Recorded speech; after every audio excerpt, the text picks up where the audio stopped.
May tama pongpongin kai fare ate ni ki lere mafai ki kai pongpong kai pongpong ni ya kai pongpong ya kai ka ko silava ai kai pongpong ni ya ko ai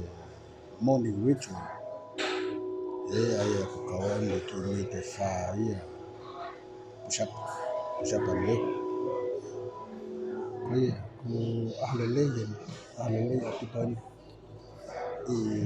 na fitu la ahlele pa ko lanu mon mai lanu pro mai apa ko iku fakarea to ko ni farea to ko ni talano ate he mahu inga ko ai pau ke liliu e tau whakakau pe ka tau mana bata a tau mindset kono ina te whamana te kono hinga ko whema oi ke liliu ha tau mindset ko pe e liliu ai e tau a mea ko tau tui ko tau belief system a mea ko tau tui kia ko hinga ia ki he o hinga o ka pau tau whia ma ui ka pau tau puke a hinga ia ka pau tau whia ma u ke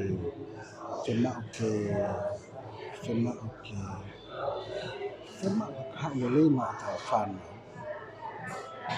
a ko te peni le ia hau le whana pea neha eta tafa whanau ka tau wapa me ka tau whanau ka tau aia ko outcome ko end result o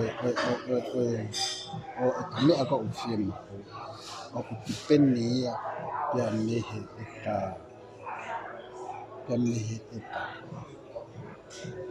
mehe mana wata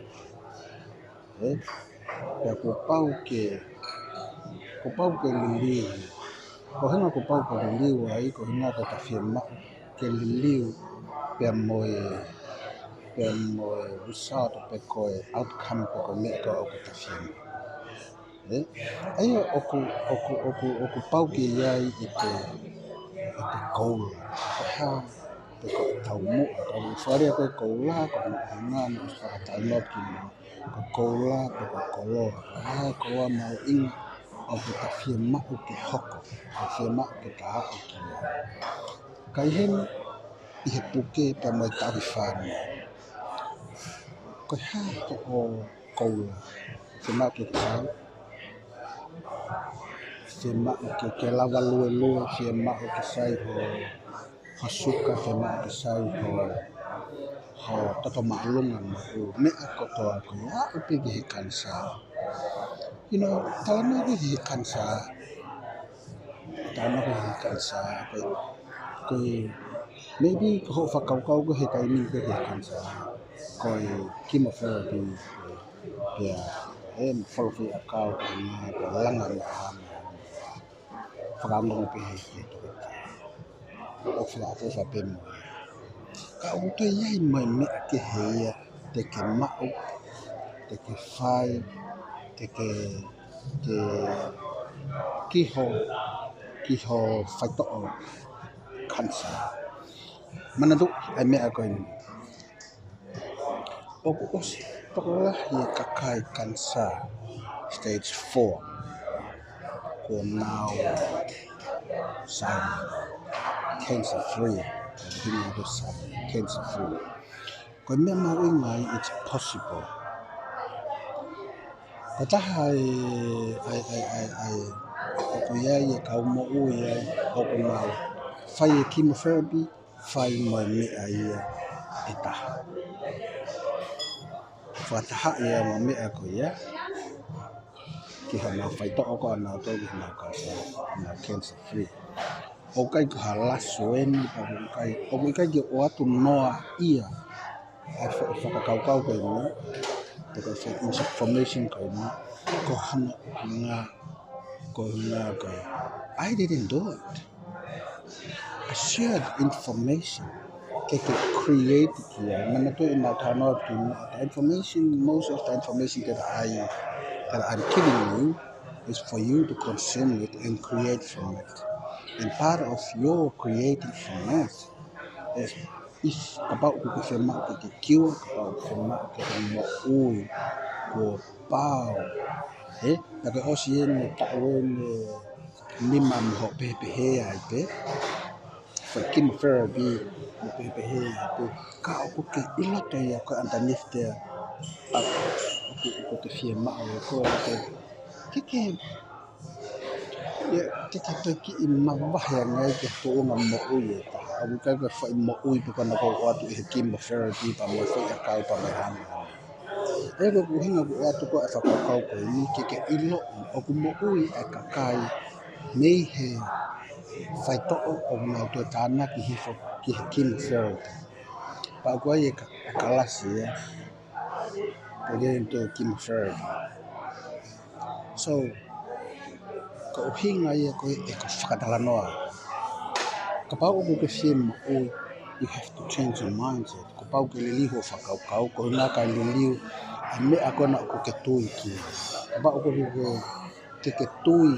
ki he me akon ko tala noa ka ha me ako tala noa ki ai fai to mana ai fai to vai momo ko ai fai to tala noa va va kato umi ako no ko watu ko kia ko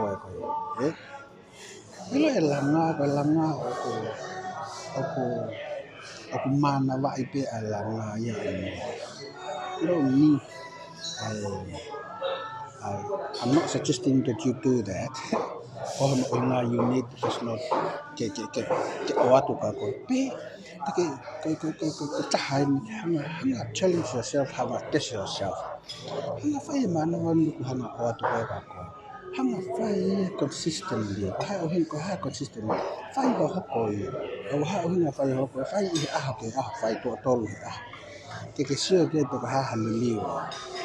ke sio te calm sin ko tai ni ko na ko o ke in pain o ku hoha sin hoha ko sin no ko ha ai mo fa ka you want a medication agua uye ke taimi te ke follow ko afi akau o ka ke fa ho fa ko han lau to ta te ke follow to o ko to tolu in e fa ho fa ko hinga ke ko hinga ko mama ko pain that is the mindset that need to change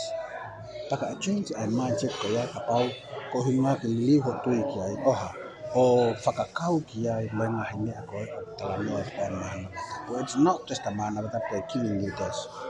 some other things but ka ko me ai ke ka te ma o ko me fight to whakatong me tong ame ako ko te mana and I say this with respect to other ke kau fight to whakatong ki counselors if I am saying my truth. Okay?